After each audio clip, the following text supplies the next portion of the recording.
Baik, kita mulai. Bismillah. Mengapa malam hari ini saya mengangkat khazanah Jawa? Karena ada beberapa hal dalam cara pandang masyarakat Jawa terhadap alam yang menurut saya menarik. Tidak kalah menariknya dengan kemarin gagasan-gagasannya Fritjof Capra atau gagasan-gagasan Aldo Leopold, atau sangat dekat juga dengan gagasan-gagasannya Sayyid Hussein Nasr. Baik, bismillah, kita awali ya. Saya akan awali dengan world view-nya masyarakat Jawa. Ini world view itu berarti pandangan dunia. Bagaimana cara orang Jawa melihat dunia ini, bahkan bagaimana cara dia hidup dengan pandangan dunia itu. Ini namanya world view. Dalam catatan saya, ini saya mengambil beberapa referensi, baik kajian-kajian tokoh-tokoh dari Indonesia sendiri maupun dari luar yang meneliti budaya Jawa. Dalam catatan saya setidaknya ada 7 gaya hidup orang Jawa yang ini bisa dikatakan world view-nya. World view itu cara orang Jawa melihat dunia. Ciri yang pertama, orang Jawa itu orientasinya pasti ketuhanan.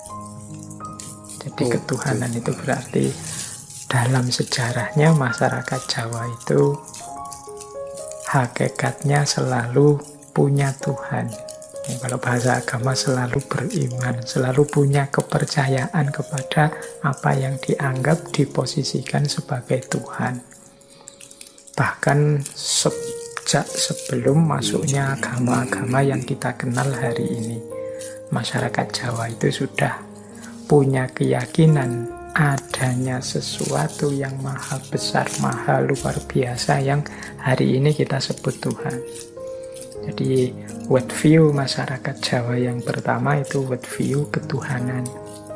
Makanya kita punya Pancasila yang sila pertama itu ketuhanan, yang dalam sejarahnya selalu kita diceritai bahwa Pancasila itu digali dari budaya bangsa kita sendiri. Ya tidak salah, karena memang misalnya masyarakat Jawa ini basis hidupnya sejak awal ya ketuhanan ini. Jadi kalau mengikuti basis world view kita, ya orang Jawa itu ya rasanya tidak pantas, tidak sesuai kalau dia misalnya punya gaya ateis, apa punya gaya agnostik, anti Tuhan. Itu rasanya tidak nyambung dengan identitas genuinnya yang dulu dikembangkan oleh nenek moyang bangsa Jawa, yang selalu saja percaya pada Tuhan dan berketuhanan. Ini ciri yang pertama. Ini boleh dibaca dalam sejarah-sejarah, atau kalau teman-teman mau ya di babat-babat itu selalu narasinya manusia yang utama itu manusia yang beriman, percaya, dan menomorsatukan Tuhan dalam hidupnya. World view yang kedua, ini saya pakai istilah takdir. Biasanya di serat-serat, di babat-babat itu pakai istilah rilo dan rimo. Jadi orang Jawa itu menyikapi apapun yang terjadi, fenomena apapun yang oleh Allah ditakdirkan muncul untuk diterima dan direlakan. Jadi ini pandangan, ya kalau dalam bahasa agama jadinya pandangan tentang takdir, tentang kenyataan hidup. Banyak kalau teman-teman menggali serat, menggali babat-babat, menggali naskah-naskah kuno, itu banyak sekali anjuran untuk rilo dan nerimo. Jadi rela dan menerima apapun keputusan Tuhan terhadap hidup ini. Ini mungkin perlu dilanjutkan. Rela dan nerima ini bukan berarti pasrah diam saja. Rela dan nerima ini mungkin lebih pasnya artikan sebagai pengakuan terhadap kenyataan yang memang sudah terjadi. Banyak orang yang menyangkal, denial. Jadi denial itu misalnya sudah jelas dia sakit, tidak mau ngaku dia sakit.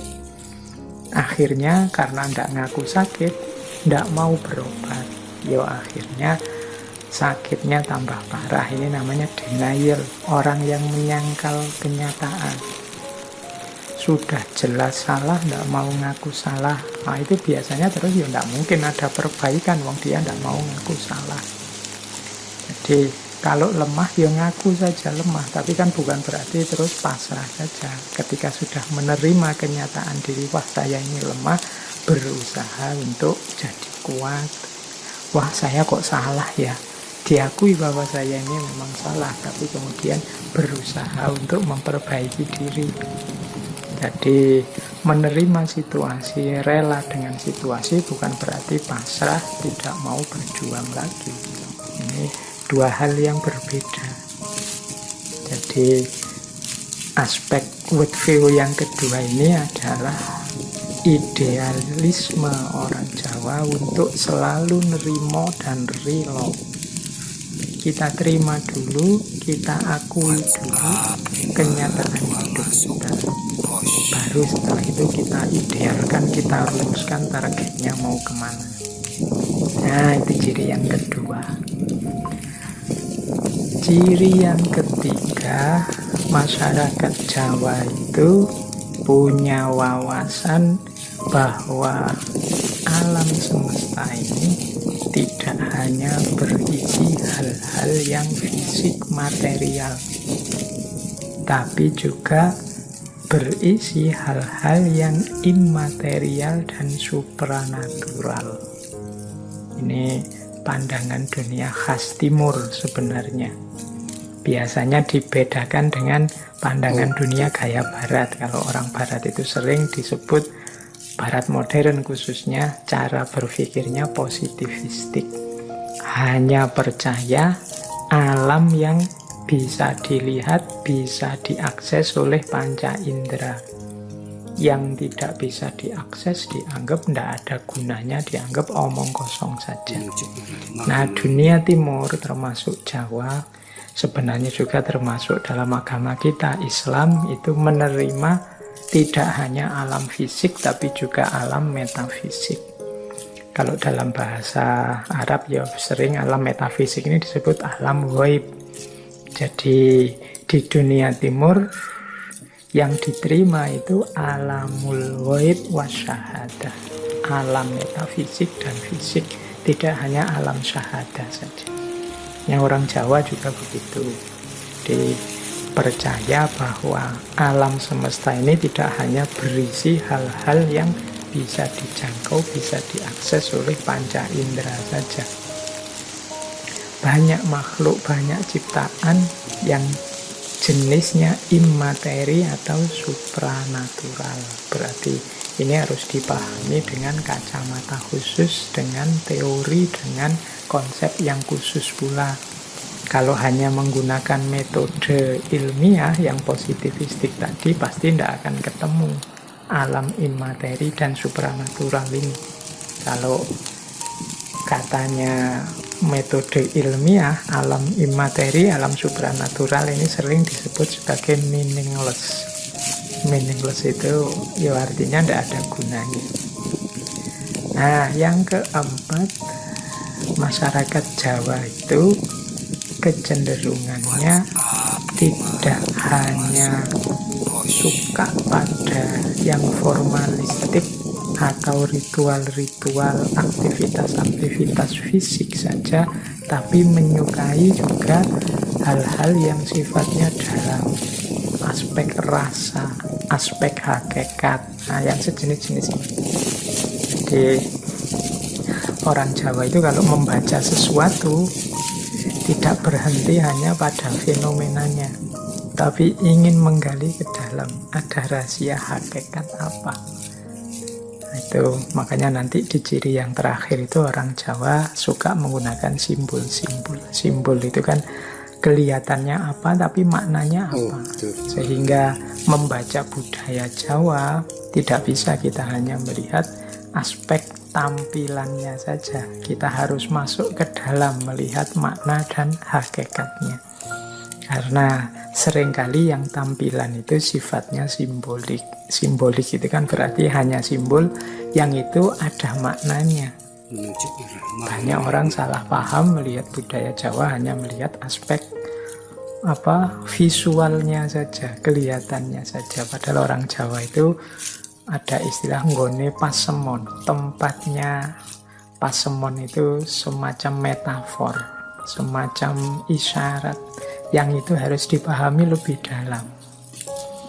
Tidak dibicarakan langsung karena tidak bisa diungkapkan sambil lalu, maka diekspresikan simbolnya saja. Nanti yang tertarik silahkan menggali lebih dalam, lebih serius.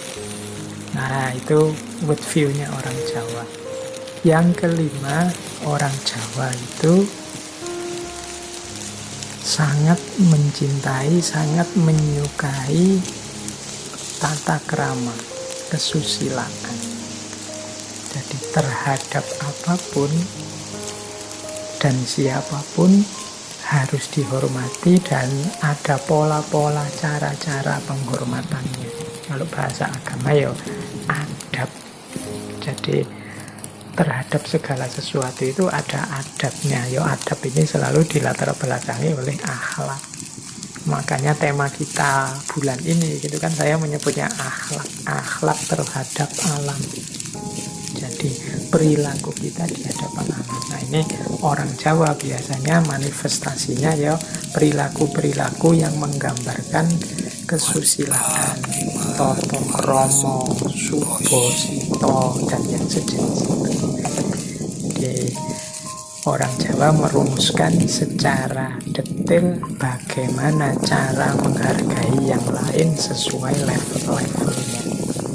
Baik lewat gestur, lewat kata-kata, maupun lewat kode etik resmi dalam acara-acara kegiatan-kegiatan resmi. Nah, itu diantara cirinya. Yang teman-teman hafal terkenal sekali kan dalam aspek bicara. Orang Jawa itu ada bicara gaya ngoko, ada bicara gaya kromo, ada bicara gaya kromo inggil. Ini kan berbeda objek yang dihadapi, berbeda cara penghargaannya. Ini jadi world view gaya Jawa yang kelima itu aspek kesusilaannya. Kemudian yang keenam, orang Jawa itu suka kebersamaan, gotong royong, guyub rukun. Yang penting ngumpul bareng-bareng, rukun, seneng susah bersama. Makanya teman-teman mungkin sering dengar ada peribahasa mangan orang mangan ngumpul kan gitu. Jadi itu maksudnya kita sedang sedih atau sedang susah, sedang gembira atau sedang berduka, ayo bareng-bareng. Nah, itu gayanya orang Jawa, menyukai gotong royong, kebersamaan, bareng-bareng. Dan yang ketujuh, world view-nya orang Jawa itu suka dengan simbolisme-simbolisme. Seperti saya bilang tadi, orang Jawa itu nggone pasemon. Kadang-kadang ingin mengungkapkan sesuatu pakai isyarat-isyarat, ingin menyatakan sesuatu menggunakan simbol-simbol. Ini banyak dulu dilakukan oleh nenek moyang kita, termasuk para wali ketika mengajarkan Islam pada masyarakat. Itu kan juga pakai simbol-simbol, karena mereka tahu orang Jawa itu tempatnya simbol-simbol. Jadi tidak bisa ekspresi-ekspresi budaya Jawa itu hanya dibaca di level tampilannya saja. Kalau di level tampilannya saja mungkin kita bisa salah paham, nanti bisa nuduh macam-macam. Mungkin budaya Jawa tidak manusiawi lah, atau tidak agamis lah, atau tidak apa. Ya, mungkin karena kita membacanya hanya di level simbolismenya, tidak masuk sampai ke dalam. Nah, dengan 7 world view inilah nanti orang Jawa menyikapi alam dan dunia sekelilingnya. Sampai di sini mungkin sudah bisa dibayangkan gaya seperti apa yang akan dihidupkan oleh masyarakat Jawa berhadapan dengan alam semesta. Kalau teman-teman kembali ke minggu lalu ketika kita belajar Sayyid Hussein Nasr, inilah sebenarnya yang oleh Sayyid Hussein Nasr disebut kearifan perennial. Ini yang disebut tradition. Jadi kearifan lama yang oleh orang modern sering disisihkan, dilupakan. Dianggap mungkin tidak ilmiah, dianggap mungkin tidak masuk akal dan lain sebagainya. Padahal di balik worldview ini tersimpan solusi-solusi dari banyak problem peradaban kita hari ini.